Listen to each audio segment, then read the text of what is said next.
जो मुस्कुरा रहा है उसे दर्द ने पाला होगा, जो चल रहा है उसके पाँव में छाला होगा। बिना संघर्ष के इंसान चमक नहीं सकता, जो जलेगा उसी दिए में उजाला होगा। संघर्ष क्यों बचे संघर्ष से? संघर्ष ही तो जीवन की आत्मा है। जितना कठिन संघर्ष होगा उतनी ही शानदार जीत होगी। एक बार एक किसान भगवान से बहुत ही नाराज हो गया।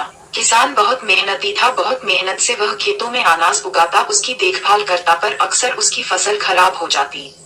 कभी सूखा पड़ जाता, कभी बाढ़ आ जाती, कभी तेज धूप, कभी आंधी, कोई न कोई कारण बन ही जाता कि उसकी फसल खराब हो जाती। एक दिन वह किसान गुस्से में आसमान की ओर देखकर भगवान से कहा, हे ईश्वर, आपको लोग सर्वज्ञता मानते हैं कि आप सब जानते हैं, कहते हैं कि आपके इच्छा के बिना एक भी पत्ता नहीं हिलता, पर मुझे तो लगता है कि आप छोटी सी छोटी बात भी नहीं जानते। आपको तो ये भी नहीं पता कि खेती बाड़ी कैसे करते हैं। अगर आप जानते होते तो हर समय जो बाढ़, आंधी और तूफान आते हैं वो कभी नहीं आते। यदि आप मेरे हाथ में ये शक्ति देते कि जैसा मैं चाहूँ वैसा मैं मौज कर दूं, फिर आप देखना मैं अन्न के भंडार लगा दूंगा। भगवान इस किसान के तीखे वाक्य सुनकर मुस्कुरा रहे थे और वह किसान के सामने प्रकट होकर बोले, मैं आज से तुझे ये शक्ति देता हूँ कि तुम अपनी खेतों पर तुम्हारी जैसी इच्छा ही तुम वैसा मौज कर दोगे। मैं बिल्कुल भी दखल नहीं दूंगा, तुम्हारी इच्छा से सब कुछ होगा। किसान बहुत खुश हो गया। किसान ने गेहूं की फसल अपनी खेतों में बोई। जब उसे लगा कि खेतों को धूप चाहिए तो खेतों को धूप मिले, जब पानी बरसना चाहिए तभी पानी बरसा। आंधी, तूफान, बाढ़, कुछ भी उसने अपने खेतों पर आने नहीं दिया। किसान के खेत में इस वर्ष ऐसी फसल हुई जैसी कभी नहीं हुई थी। हरी भरी लहलहाती फसल। मन ही मन वह बहुत खुश हो गया और सोचने लगा, अब सबूत के साथ दिखाऊंगा भगवान को कि इसे कहते हैं शक्ति का सही उपयोग। मेरी सफलता देखकर उन्हें अपनी नियम जरूर बदलने पड़ेंगे। कुछ दिन गुजरे, फसल कटने को तैयार हो गए। किसान बहुत उत्सुकता के साथ फसल को काटने लगा, पर जैसे ही उसकी नजर गेहूं की बालियों पर गया तो उसने अपना सिर पीट लिया और वह रोने चिल्लाने लगा। गेहूं की एक भी बाली के अंदर गेहूं का दाना नहीं था, सारी बालियां अंदर से खाली थी। किसान बहुत दुखी हो गया। उसने भगवान को रोते हुए फिर पुकारा, हे प्रभु, तुमने ये मेरे साथ क्या किया? क्या तुमने मुझे कोई सजा दी?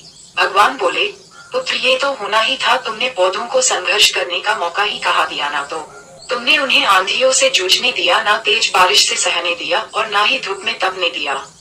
एक भी चुनौती का सामना तुमने उन्हें नहीं करने दिया, इसीलिए सारे पौधे अंदर से खोखले रह गए। जब आंधी, तूफान, तेज बारिश और धूप पड़ती है तभी ये पौधा अपने अस्तित्व को बचाने के लिए संघर्ष करते हैं और इसी संघर्ष से एक बल पैदा होता है जिसमें शक्ति होती है, ऊर्जा होती है। और यही ऊर्जा पूर्ति तेरे गेहूं के दानों की तरह जो नहीं फूटी, तूने उन्हें कठिन परिस्थितियों से गुजरने ही नहीं दिया जहां उनके अस्तित्व का जन्म होता।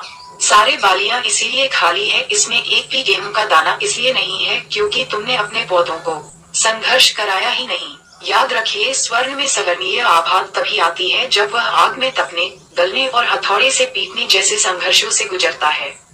कोयले का टुकड़ा हीरा तभी बनता है जब वह उच्च दाब और उच्च ताप की मुश्किल परिस्थितियों से गुजरता है। इसी तरह यदि हमारी जिंदगी में कोई संघर्ष ही ना हो, कोई चुनौती ही ना हो, तो हम भी गेहूं की बालियों की तरह खोखले रह जाएंगे, कोई अस्तित्व नहीं होगा हमारा। विपरीत परिस्थितियां, चुनौतियां, समस्याएं हमें और अधिक निखारती है। यदि जीवन में कठिन परिस्थितियां और चुनौतियां आए तो घबराना मत, बल्कि सामना करना, विश्वास करना कि आप और अधिक निखर जाओगे और अधिक मजबूत बन जाओगे।